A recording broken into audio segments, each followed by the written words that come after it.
स्वागत है आप सभी का HL ट्रिकी जीके चैनल पर।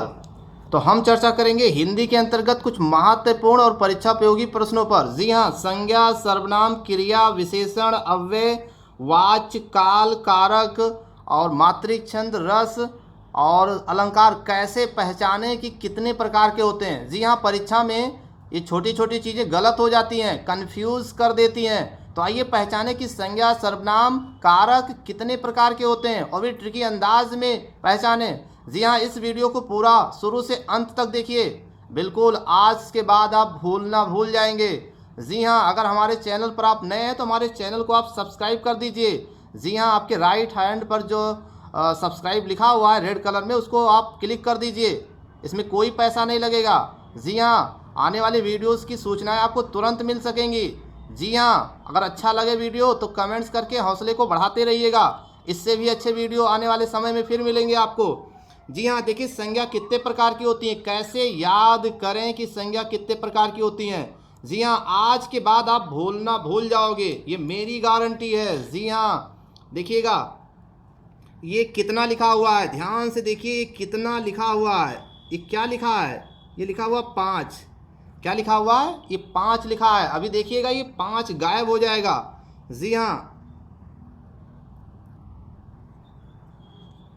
अब आपको इसमें कितना दिख रहा है, संज्ञा में कितना दिख रहा है आपको, संज्ञा में अब आपको 5 दिख रहा होगा। यानी संज्ञा कितने प्रकार की होती है, संज्ञा में कितना दिखा, संज्ञा में 5 दिख रहा है। यानी संज्ञा क्या होगी, संज्ञा 5 प्रकार की होती है। अब परीक्षा में गलती नहीं होगी। व्यक्तिवाचक, जातिवाचक, द्रव्यवाचक, समूहवाचक, भाववाचक संज्ञा, ये संज्ञा 5 प्रकार की होती है।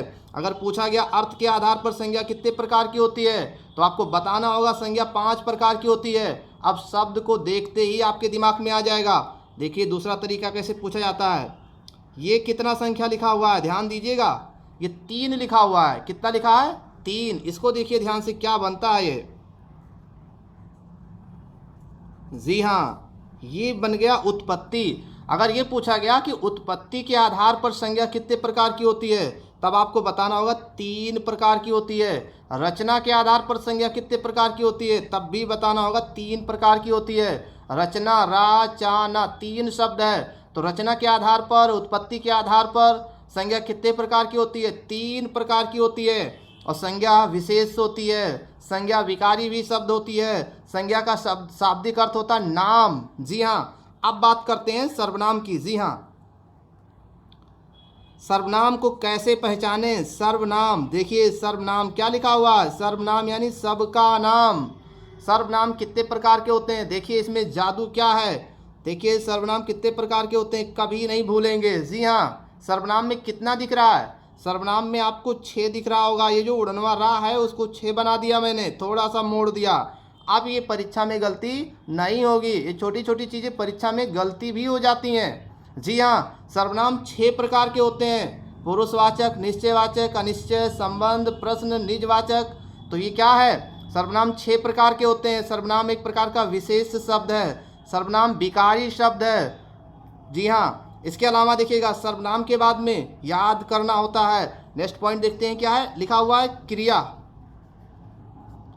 क्रिया कितने प्रकार की होती है, रचना के आधार पर क्रिया कितने प्रकार की होती है।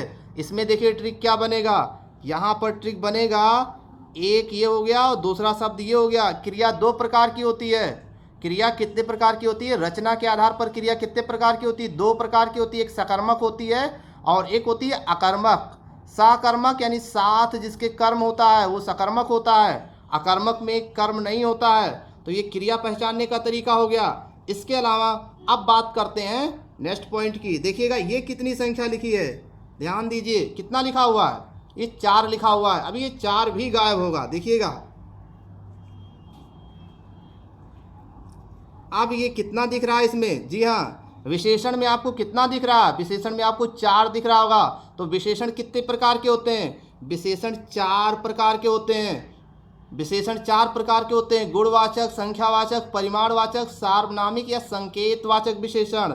जी हाँ, जितने विशेषण होते हैं उतने क्रिया विशेषण भी होते हैं। जी हाँ, क्रिया विशेषण भी कितने प्रकार के होते हैं, क्रिया विशेषण भी 4 प्रकार के होते हैं।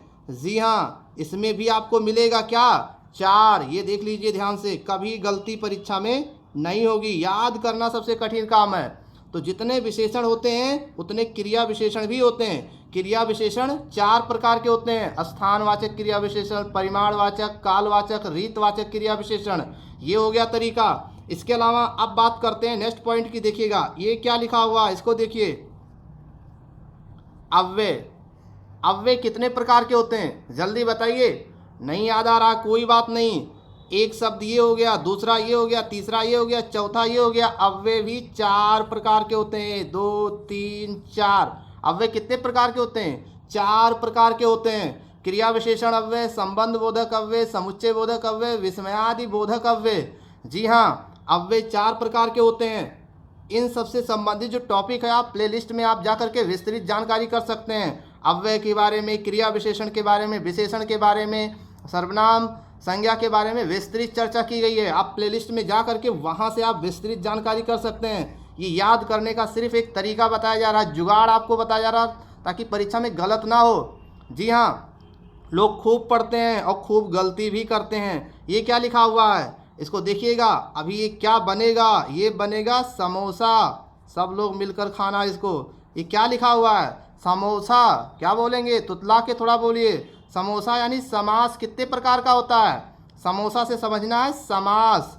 और समास कितने प्रकार का होता है, समास में आपको क्या दिखना चाहिए, समास में आपको दिखना चाहिए 6। समास कितने प्रकार के होते हैं, समास 6 प्रकार के होते हैं।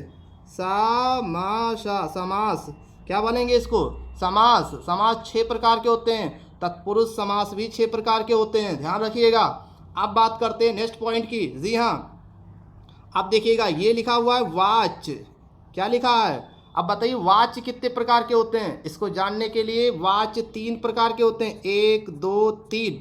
जितने शब्द है उतने वाच्य होते हैं। जी हाँ, वाच्य 3 प्रकार के होते हैं। क्रिया के रूपांतरण को वाच्य कहते हैं। वाच्य 3 प्रकार के होते हैं, कृतवाच्य, कर्मवाच्य और भाववाच्य। इस टॉपिक की भी वीडियो प्लेलिस्ट में पड़ी हुई है, वहाँ से आप विस्तृत जानकारी कर सकते हैं।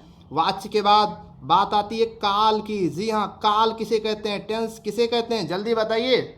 जिस शब्द से कार्य के होने का समय पता चलता है उसे कहते हैं, जिस शब्द से कार्य होने की पूर्णता और अपूर्णता का बोध होता है या समय का पता चलता है उसे काल कहते हैं। काल कितने प्रकार के होते हैं, काल 3 प्रकार के होते हैं, 1, 2, 3। जितने शब्द हैं उतने काल है। वर्तमान, भूत, भविष्य। वर्तमान 6 प्रकार के होते हैं, भूतकाल 5 और भविष्य काल 3 प्रकार के होते हैं। जी हाँ, अभी भी अगर हमारे चैनल पर आप नए हैं तो हमारे चैनल को आप सब्सक्राइब करें। आपके राइट हैंड साइड में सब्सक्राइब लिखा होगा, रेड कलर में लिखा होगा, उस पर आप क्लिक कर दीजिए। उसके लिए कोई शुल्क नहीं लगेगा, फ्री में आप सब्सक्राइब कर सकते हैं। जी हाँ, यहाँ से वीडियो अपलोड होते ही तुरंत आप पर मैसेज आएगा, बेल आइकन को प्रेस कर दीजिए। जी हाँ, अगर समझ में आ रहा है तो कमेंट्स ज़रूर करिएगा, कंजूसी मत करिएगा, लाइक कर दीजिएगा, शेयर कर दीजिएगा। ये मेरा इनाम है, इसको मुझे ज़रूर दीजिएगा। कमेंट्स और लाइक ज़रूर करिएगा। जी हाँ, काल के बाद देखिए क्या है, काल के बाद जानने के लिए और भी चीज़ें देखिएगा, याद होना बहुत बड़ी बात है। ये लिखा हुआ है कारठ। क्या लिखा हुआ है, कारठ। हम कारक नहीं लिखेंगे, कारक नहीं लिखते हुए हम लिख रहे हैं कारठ। कारक जो है 8 प्रकार के होते हैं। जो कारठ ये कौवे का पर्यायवाची है। कारक को मैंने क्या लिखा, कारठ। और कारठ मीन्स क्या होता है, कौवे का पर्यायवाची है। कारठ यानी कारठ जो है 8 प्रकार के होते हैं। कारठ 8 है ना, ऐसे याद कर सकते हैं आप। और कारक को परसर्ग भी कहते हैं। जी हाँ, परसर्ग भी कहते हैं। जी हाँ, कारक के बाद में, जी हाँ, कारक 8 प्रकार के होते हैं, ये भी याद हो गया।